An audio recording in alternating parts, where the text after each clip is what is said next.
नजरिया से मोर पिया हमें न उतारे, नजरिया से मोर पिया हमें न उतारे, नजरिया से मोर पिया हमें न उतारे।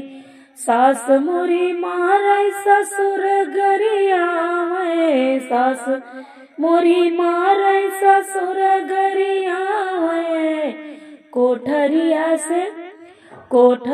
से मोर पिया हमें समझावे, कोठरिया से मोर पिया हमें समझावे। नजरिया से दूर पिया हमें न उतारे, नजरिया से मोर पिया हमें न उतारे।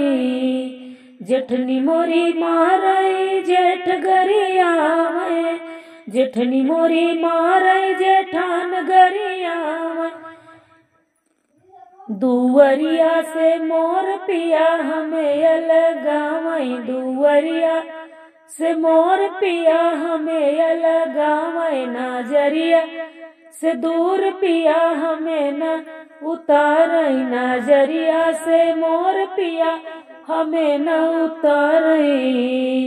देवर मोरे मारे ननद गरियावे, देवर मोरे मारे ननद गरियावे, देवर मोरे मारे ननद गरियावे।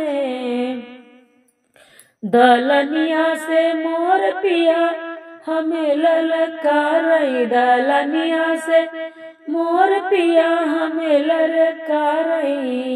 नजरिया से दूर पिया हमें न उतारे, नजरिया से मोर पिया हमें न उतारे, नजरिया से मोर पिया हमें न उतारे।